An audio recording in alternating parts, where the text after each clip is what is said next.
Okay, so back to renal physiology. So the second talk now. So on this one, I'm going to talk about renin angiotensin aldosterone and ADH. So when does the kidney make renin? So if you've got hypovolemia, so less blood going to the kidney, so the glomeruli filtering less urine, so less urine goes down the tubule, and the just of the thick ascending limb of lobe of Henle, the early distal tubule, that those cells are called macular denser cells. Basically, they're densely packed cells, and as they sense less urine flowing because they reabsorb less sodium and less chloride, they cause renin production by the juxtaglomerular cells which are in the afferent arteriole of the glomeruli. So what does renin do? Renin goes to the liver and it breaks angiotensinogen. Angiotensinogen is a protein with 32 amino acids. So renin basically takes 10 amino acids out of that protein. These 10 amino acids are angiotensin 1, which now goes to the lungs. In the lungs, ACE, which is angiotensin converting enzyme, chops off 2 more amino acids. So now we are left with 8 amino acids. This is angiotensin 2. So what does angiotensin 2 do? I think it does a couple of things. Firstly, it leads to vasoconstriction, remember it all started with low blood flow to the kidney, which is kind of hypovolemia. So it vasoconstricts, tries to bring the blood pressure up. The second thing is that it leads to aldosterone secretion. So angiotensin 2 leads to vasoconstriction and aldosterone secretion. And we heard in the first talk that what does aldosterone do? It basically causes extra sodium reabsorption in the collecting duct. But as it causes sodium reabsorption, water follows. So more sodium, more water enters the body. But as it does that, the urine in the collecting duct says, oh, taking too much of sodium, I need something positive in return. So the aldosterone looks at the cells and sees that the cell is full of potassium, so it kicks potassium out. But then aldosterone reabsorbs more sodium than it kicks out potassium. So the urine is still complaining that we need some more positive stuff. So other cells in that area, which are called intracalated cells, they are of two types, alpha and beta. Beta is rich in bicarbonate, we are not concerned about that. Alpha intracalated cells, being rich in acids, which is hydrogen, kicks out a bit of hydrogen. So aldosterone causes sodium reabsorption and water passively follows. And aldosterone causes potassium excretion directly and hydrogen excretion indirectly. So primary aldosterone is probably the commonest cause of secondary hypertension. In fact, there's a lot of data which now says that almost 5 to 10% of what we call as essential hypertension is actually primary aldosteronism. If you've got primary aldosteronism, you're reabsorbing more sodium and water, so you're hypertensive, and you're kicking out potassium and hydrogen, so you're hypokalemic and alkalotic. In real world, they're not profoundly hypokalemic or profoundly alkalotic because other parts of the tubule will compensate.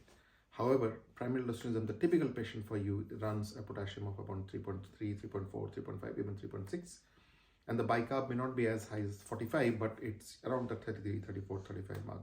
So I call it hypokalemic-ish and alkalotic-ish with hypertension. And it is a very common condition. Lots of questions are asked on it. And as I said, 5 to 10% of normal hypertensives actually have this condition. How will you diagnose primary aldosteronism? So you basically look at the aldosterone-renin ratio, and the aldosterone-renin ratio should be more than 70. So why do you need to look at the aldosterone-renin ratio, not just the aldosterone, because it's primary aldosteronism? The answer is, what's the second most common cause of secondary hypertension? It's probably renal artery stenosis. So why are you hypertensive when you have renal artery stenosis? So when you have renal artery stenosis, you've got less blood going to the kidney. So less blood going to the kidney means kidney makes more renin. So renin angiotensin aldosterone is activated. So people with renal artery stenosis are hypertensive because they have a lot of aldosterone in the body. But their aldosterone is high because their renin is high. So the ratio of aldosterone and renin stays the same. So moving on, ADH. So in the first talk we said that with a GFR of 125 ml per minute, you make almost 180 liter of urine at the level of glomeruli, and you reabsorb 99% of that water. 95% of the water is reabsorbed because water follows sodium. And as you know, the tubular cells are hungry for sodium because on the basolateral side, tubular cells, as in any cell in the body, has sodium, potassium, ATPase, which throws out 3 sodium, pulls into potassium. So cells are low in sodium, high in potassium, and therefore they reabsorb sodium and the water follows. Now, 4 to 5% of the water reabsorption is independent of sodium. That's under the influence of antidiuretic hormone, which acts in the collecting duct. So, antidiuretic hormone, as you know, is secreted by the posterior pituitary. I'm just going to quickly talk about one key concept, which will help you to understand a bit more about ADH, I think, and also a bit more of relation between diuretics and sodium. So, again, this is your tubule.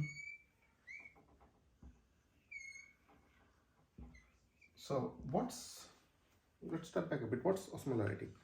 So if I put a bucket with 10 liters of water in it and I put a semi-permeable membrane right in the middle, on my left hand I put 2 tablespoons of salt. On my right hand I put 20 tablespoons of salt. So what's going to happen now? Water is going to move from dilute to concentrated, and that's your osmosis. So osmosis means movement of water. Solutes do not move. Osmosis means movement of water from dilute to concentrated. So when we say plasma osmolarity, we know that it's about 275 to 295. Let's say to make it easy, we say it's 300. So the plasma osmolarity is 300.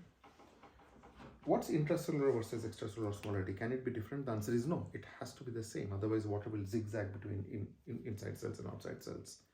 What's intravascular versus extravascular osmolarity? Can it be different? The answer is no. It has to be same. Otherwise, water will keep zigzagging between extravascular and intravascular compartment. So, as the early urine is formed here, let's say it has an osmolarity of 300. It's normally 275 to 295. Just to make it easy, we said 300. And the interstitium is 300. So these cells are reabsorbing sodium, and sodium is pumped out here. But water follows sodium. So again, it stays 300, stays 300, stays 300. The fun part happens in the thick ascending lip of Henle. This is the only part of the tubule which is relatively impermeable to water, which means sodium gets reabsorbed and it enters the interstitium, but water doesn't. So you got more sodium coming in here. So which means outside the tubule, from 300, the osmolarity goes up to 400, goes up to 600, and actually go to 1200. What happens inside the tubule? It lost sodium, but it didn't lose that much water. So the water stays back, the sodium goes out, so the osmolarity here goes down. So it might go down to 250, goes down to 200. In fact, by the time the loop comes back as a collecting duct, the osmolarity inside could have dropped to 150.